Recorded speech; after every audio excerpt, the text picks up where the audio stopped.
Hi friends, welcome. ഇന്ന് നമ്മൾ നല്ലൊരു ടേസ്റ്റി മീൻ കറിയാണ് കേട്ടോ തയ്യാറാക്കുന്നത്. അപ്പോൾ അയില വെച്ചിട്ടാണ് ഉണ്ടാക്കുന്നത്. ഏത് മീൻ വേണമെങ്കിലും ഉപയോഗിക്കാം. 2 അയിലയാണ് എടുത്തിരിക്കുന്നത്. അപ്പോൾ ഇനി നമുക്ക് കറി ഉണ്ടാക്കിയെടുക്കാം. അതിനായിട്ടൊരു മൺചട്ടിയിലേക്ക് 1 ടേബിൾ സ്പൂൺ വെളിച്ചെണ്ണയാണ് എടുത്തിരിക്കുന്നത്. ഇതിലോട്ട് ഒരു വലിയ കഷ്ണം ഇഞ്ചി ചേർക്കാം. പിന്നെ ഒരു 5-6 അല്ലി വെളുത്തുള്ളിയും കൂടി ചേർക്കുന്നുണ്ട്. ഇഞ്ചിയാണ് കൂടുതൽ വേണ്ടത്, വെളുത്തുള്ളി കുറച്ച് മതിയാവും. ഇനി ഇതൊന്ന് വഴറ്റിയെടുക്കാം. അത്യാവശ്യം നന്നായിട്ടൊന്ന് വഴറ്റിയെടുക്കണം. അതിനുശേഷം ഇതിലേക്കൊരു 5 ചെറിയുള്ളിയും കൂടി ചേർക്കാം. ഇപ്പോൾ ചെറിയുള്ളി ചേർത്താൽ നല്ലൊരു ടേസ്റ്റാണ് കേട്ടോ. അപ്പോൾ ഒരു 5 എണ്ണം തന്നെ മതിയാവും. ഉള്ളിയും കൂടി നന്നായിട്ടൊന്ന് വഴറ്റിയെടുക്കണം. ഇപ്പോൾ ഉള്ളിയൊക്കെ അത്യാവശ്യം ഒന്ന് വഴണ്ടതിന് ശേഷം തീ നന്നായിട്ട് കുറച്ച് വയ്ക്കുക. ഇനി ഇതിലേക്ക് പൊടികൾ ചേർക്കാം. 1/2 ടീസ്പൂൺ മഞ്ഞൾപ്പൊടി ചേർക്കുന്നുണ്ട്. 1 ടേബിൾ സ്പൂൺ മുളക് പൊടി ചേർക്കാം. ഇത് നല്ല എരിവുള്ള മുളക് പൊടിയാണ്.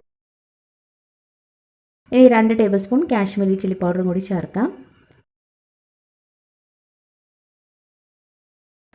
പിന്നെ 1 ടേബിൾ സ്പൂൺ മല്ലിപ്പൊടി കൂടി ചേർക്കാം. ഇപ്പോൾ 3 ടേബിൾ സ്പൂൺ മുളക് പൊടിയും 1 ടേബിൾ സ്പൂൺ മല്ലിപ്പൊടിയാണ് നമ്മൾ ചേർത്തിരിക്കുന്നത്. നന്നായിട്ടൊന്ന് വഴറ്റിയെടുക്കുക. പൊടികളുടെ ഒരു പച്ചമണം ഒന്ന് മാറിക്കിട്ടണം. ഇനി ഇതിലോട്ട് തേങ്ങയാണ് ചേർക്കേണ്ടത്. 1 കപ്പ് തേങ്ങയും കൂടി ചേർക്കുന്നുണ്ട്. തേങ്ങ ചേർത്തിട്ട് നമ്മൾ കുറേ സമയത്ത് വഴറ്റുന്നില്ല, എല്ലാം കൂടി ഒന്ന് ചേർന്ന് കിട്ടണം, അത്രേ വേണ്ടൂ. നമ്മളിത് വറുത്തെടുക്കുന്നില്ല. അപ്പോൾ ഇങ്ങനെ ചൂടാക്കി എടുത്തതിന് ശേഷം നമ്മൾ ഈ കറി ഉണ്ടാക്കുമ്പോൾ നല്ലൊരു ടേസ്റ്റാണ്. അപ്പോൾ മാക്സിമം ഒരു 2-3 സെക്കൻഡ് മാത്രം ഇട്ടൊന്ന് മിക്സ് ചെയ്തെടുത്താൽ മതി. അപ്പോൾ നമ്മൾ തേങ്ങ ഒന്ന് മിക്സ് ചെയ്തെടുത്തിട്ടുണ്ട്. ഇനി നമുക്കിതൊരു മിക്സിയുടെ ജാറിലേക്ക് മാറ്റാം. ഇതിലേക്ക് ആവശ്യത്തിന് വെള്ളം കൂടി ഒഴിച്ചിട്ട് നല്ല മഷി പോലെ അരച്ചെടുക്കണം. അപ്പോൾ നമ്മുടെ അരപ്പും റെഡി ആയിട്ടുണ്ട്. ഇനി നമുക്ക് കറി ഉണ്ടാക്കിയെടുക്കാം. അപ്പോൾ അതിനായിട്ട് അതേ ചട്ടിയിലേക്ക് തന്നെ വീണ്ടും 1 ടേബിൾ സ്പൂൺ വെളിച്ചെണ്ണ ഒഴിച്ചിട്ടുണ്ട്. ഇതിലേക്ക് 1/4 ടീസ്പൂൺ ഉലുവയും കൂടി ചേർക്കാം. ഉലുവ ഒന്ന് മൂത്തതിന് ശേഷം 10 ചെറിയുള്ളി നീളത്തിൽ അരിഞ്ഞെടുത്തതാണ്, അതും കൂടി ചേർക്കുന്നുണ്ട്. ഇനി ഇതില്ലാന്നുണ്ടെങ്കിൽ സവാള ചേർക്കാം. പിന്നെ 5 പച്ചമുളകും കൂടി ചേർക്കുന്നുണ്ട്. ഇനി പച്ചമുളകും സവാളയ്ക്കും കൂടി നന്നായിട്ടൊന്ന് വഴറ്റിയെടുക്കണം. ഇപ്പോൾ ചെറുതായിട്ടൊന്ന് കളറൊക്കെ ഒന്ന് മാറി വന്നിട്ടുണ്ട്. ഇനി ഇതിലേക്ക് കുറച്ച് കരിവേപ്പില ചേർക്കാം. പിന്നെ 2 തക്കാളി നീളത്തിൽ അരിഞ്ഞെടുത്തതാണ്, അതും കൂടി ചേർക്കാം.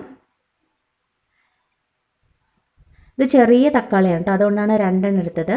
വലുതാണെങ്കിൽ നമുക്ക് 1 തക്കാളി തന്നെ മതിയാവും. കാരണം നമ്മളിതിലേക്ക് പുളിയൊക്കെ ചേർക്കുന്നുണ്ട്. അപ്പോൾ തക്കാളി 1 തന്നെ മതി. ചെറുതായ കൊണ്ടാണ് 2 ചേർത്തിരിക്കുന്നത്.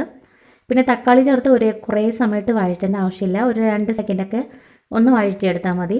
ഒരുപാട് അങ്ങ് വെന്ത് കുഴയരുത്. അപ്പോൾ തക്കാളിയും കൂടി ഒന്ന് വഴറ്റിയതിന് ശേഷം നമ്മൾ നേരത്തെ അരച്ച് വെച്ചിരിക്കുന്ന അരപ്പും കൂടി ചേർത്ത് എല്ലാം കൂടി ഒന്ന് മിക്സ് ചെയ്തെടുക്കാം.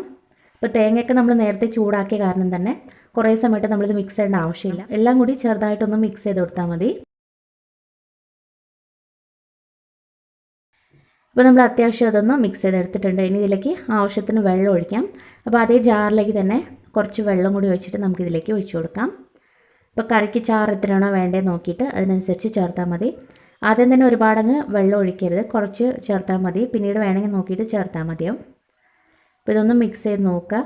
ഒരുപാട് കട്ടിയാണെങ്കിൽ കുറച്ചും കൂടി വെള്ളം ചേർക്കാവുന്നതാണ്. ഇതിപ്പോൾ പാകത്തിനുള്ള ഒരു കൺസിസ്റ്റൻസിയാണ്, അതുകൊണ്ട് വെള്ളമൊന്നും ചേർക്കുന്നില്ല.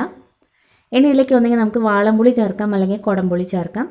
കുടംപുളിയാണ് എടുത്തിരിക്കുന്നത്. 3 പീസ് കുടംപുളി നേരത്തെ വെള്ളത്തിലിട്ട് വെച്ചതാണ്. അപ്പോൾ വെള്ളത്തോട് കൂടി തന്നെ ഇതിലേക്ക് ചേർക്കുന്നുണ്ട്. വാളംപുളി ആണെങ്കിലും നമുക്ക് ഒരു ചെറിയ നെല്ലിക്ക വലുപ്പത്തിലുള്ള പുളി മതിയാവും. അപ്പോൾ നന്നായിട്ട് പിഴിഞ്ഞ് ചേർത്താൽ മതി.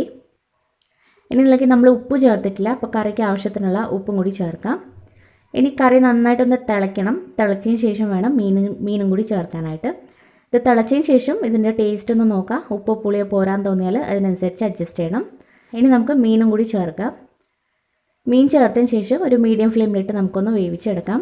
ഒരു 10 മിനിറ്റിനുള്ളിൽ തന്നെ നമുക്ക് മീനൊക്കെ വെന്ത് കിട്ടും. ഒരു 8 മുതൽ 10 മിനിറ്റൊക്കെ ആവും. അപ്പോൾ നന്നായിട്ടൊന്ന് മിക്സ് ചെയ്ത് കൊടുക്കുക. അപ്പോൾ മിക്സ് ചെയ്തതിന് ശേഷം മീഡിയം ഫ്ലെയിമിലിട്ട് നമുക്കൊന്ന് കുക്ക് ചെയ്തെടുക്കാം. അപ്പോൾ അത്യാവശ്യം ഇവിടെ മീനൊക്കെ നന്നായിട്ട് വെന്ത് കിട്ടിയിട്ടുണ്ട്. ഇനി ഇതിലേക്ക് അവസാനമായിട്ട് കുറച്ച് കരിവേപ്പില കൂടി വിതറി കൊടുക്കാം. ഇനി നമുക്കിത് ഓഫ് ചെയ്യാം. ഇനി അടച്ചു വെക്കണം. അടച്ചു വെച്ച് നമുക്കൊരു 1/2 മുതൽ 1 മണിക്കൂറൊക്കെ ഇത് ഇങ്ങനെ തന്നെ വെക്കുക. അതിന് ശേഷം കഴിക്കുമ്പോഴാണ് കുറച്ചും കൂടി ടേസ്റ്റ് ഉള്ളത്. അപ്പോൾ ഇത്രയേ ഉള്ളൂ. വളരെ ടേസ്റ്റി ആയിട്ടുള്ളൊരു മീൻ കറിയാണിത്. എന്തായാലും ഈ ഒരു രീതിയിൽ എന്തായാലും ഒന്ന് ട്രൈ ചെയ്ത് നോക്കാം, നിങ്ങൾക്ക് ഇഷ്ടപ്പെടും. അപ്പോൾ ട്രൈ ചെയ്തിട്ട് നിങ്ങളുടെ അഭിപ്രായങ്ങളൊക്കെ അറിയിക്കുക. വീഡിയോ ഇഷ്ടപ്പെട്ടാൽ ലൈക്ക് ചെയ്യാനും സബ്സ്ക്രൈബ് ചെയ്യാനും മറക്കരുത്. Thank you.